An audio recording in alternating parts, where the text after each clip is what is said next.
Selamat datang kembali di Studio Mini. Video ini lanjutan dari The Devil Fish part 1 ya. Baiklah, langsung saja kita mulai. Chia Hao terbangun dan keluar dari kamarnya. Saat itu ada sesuatu yang melewatinya masuk ke dalam kamar mandi.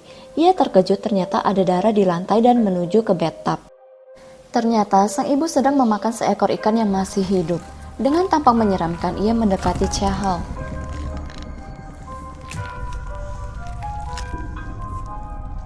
Ditambah pintu terbanting dan si ibu menghilang. Sekarang ia berdiri di sudut lain dan terlihat lebih normal dari sebelumnya. Chia Hao mengajak ibunya ke tempat Cecheng sambil menenteng ikan iblis itu. Cecheng pun memulai ritual pengusiran setan.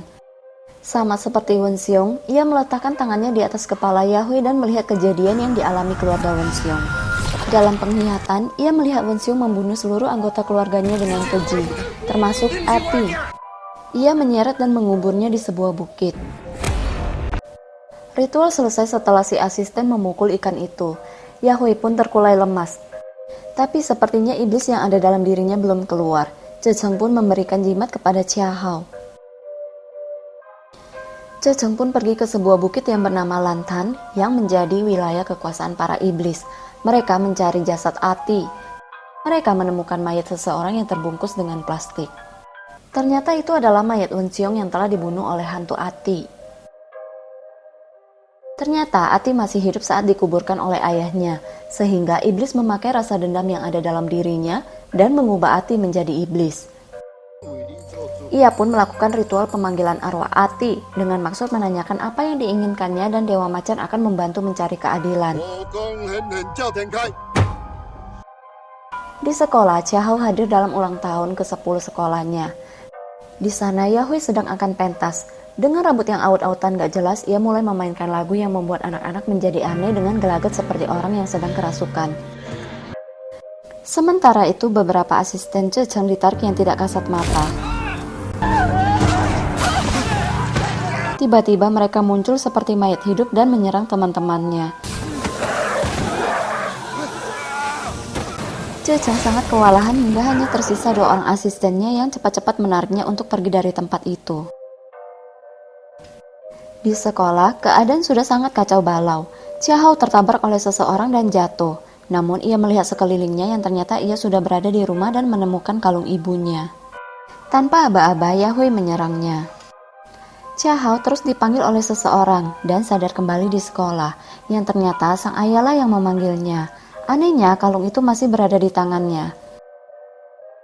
Cecheng berhasil lolos dan pulang. Ia sangat kesal dengan kejadian yang baru dialaminya, sehingga banyak asistennya yang menjadi korban. Sesampainya di rumah, ia melihat lukisan anaknya. Segera ia mencari Chun Kai yang ternyata bersembunyi di kamar mandi. Cecheng membawa Chun Kai ke rumah ayahnya. Ia berlutut di depan patung Dewa Macan berharap Dewa Macan membantunya. Si anak tidak memperbolehkan ayahnya pergi ke bukit itu. Ia merasa hal buruk dan sangat berbahaya akan terjadi pada ayahnya. Namun, ia tetap harus pergi. Chia Hao datang dan memohon untuk membawanya juga mencari sang ibu. Mereka pun pergi ke bukit itu lagi. Saat sampai, Cecheng berpesan untuk jangan melepaskan jimat itu apapun yang terjadi. Mereka mulai menggali berharap dapat menemukan mayat Ati. Singkat cerita, mereka berhasil menemukan sebuah kotak yang ternyata benar itu adalah kerangka Ati. Saat sedang mendoakan Ati, asisten-asisten yang tadi kerasukan pun datang. Salah satunya berusaha mencekik Chia Hao. Ia terpikirkan untuk memakai jimat dan menempelkannya di kepala makhluk itu dan berhasil. Tiba-tiba ia mendengar panggilan sang ibu dan pergi mengikutinya. Sedangkan Cecheng masih berkutat dengan makhluk-makhluk itu dan memohon agar Dewa Macan merasukinya. Makhluk-makhluk itu berhasil ia kalahkan dengan mudahnya. Chia Hao masuk semakin dalam ke hutan untuk mencari ibunya. Ia melihat video recordernya berada di sana. Saat melangkah, tiba-tiba ia berada di rumahnya, namun dalam kondisi yang memprihatinkan. Terlihat kilas balik masa lalunya bersama sang ibu. Saat akan menyentuh ibunya, tiba-tiba ibunya menghilang. Terdengar alunan piano di sebuah ruangan di mana ada halusinasi saat ia sedang diajari oleh sang ibu untuk bermain piano. Ia berusaha masuk ke ruangan itu namun tidak bisa.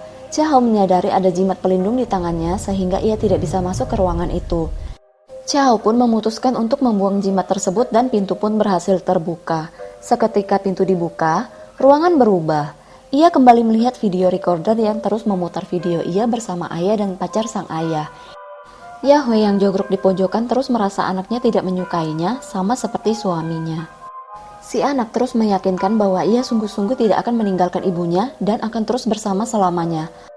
Pertarungan batin antara iblis dan si ibu membuatnya sadar dan tidak sadar. Si anak dengan kesedihan dan cinta yang mendalam kepada si ibu bertekad tetap akan mengikuti ibunya apapun yang akan terjadi. Sampai akhirnya mereka pun tertelan asap hitam pekat.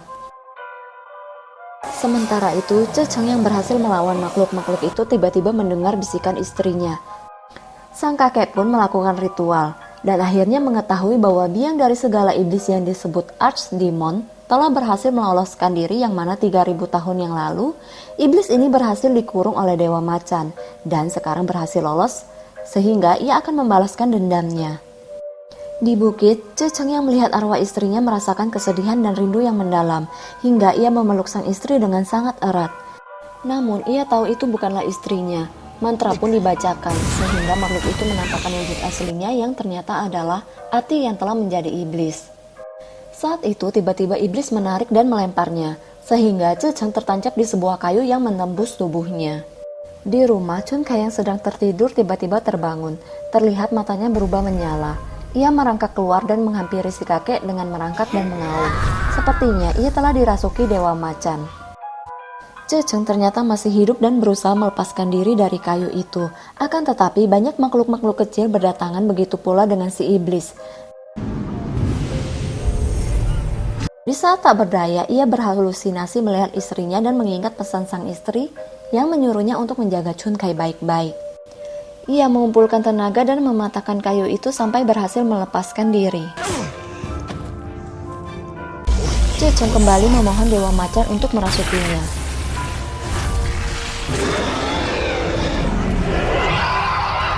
Terjadilah perang antara dewa dan iblis yang berhasil dikalahkan dengan mudah oleh Dewa Macan. Setelah Dewa Macan keluar dari tubuhnya, ia pun terkulai lemas. Chun Kai seperti berada di alam mimpi, di mana ia bertemu dengan ayah dan ibunya. Sang ayah berpesan untuk selalu menjaga kakeknya. Di saat itu, sang kakek menyadari anaknya telah tiada. Polisi Chung pun bergegas ke hutan dan melakukan pencarian. Asisten Cecheng telah sadar semua dan baik-baik saja. Begitu pula Yahweh dan Chia Hao. Cecheng masih belum ditemukan. Chia Hao melihat ada benda milik Cecheng yang tertinggal di sana. Chia Hao datang menemui si kakek dengan membawa peninggalan Cecheng yang ditutupi dengan kain merah. Kakek pun menangis. Dan film The Devil Fish pun berakhir. Cerita kali ini menurut Mimin cukup seru, di mana film ini juga menyelipkan cerita rakyat Taiwan mengenai ikan berwajah manusia. Kalau menurut kalian gimana? Masa depan tetap harus dijalani apapun yang terjadi. Hanya kita yang bisa memilih menjalani masa depan dengan bahagia atau terus terkungkung dalam kesedihan. Baiklah, sekian alur cerita The Devil Fish. See you on the next video ya. Ciao!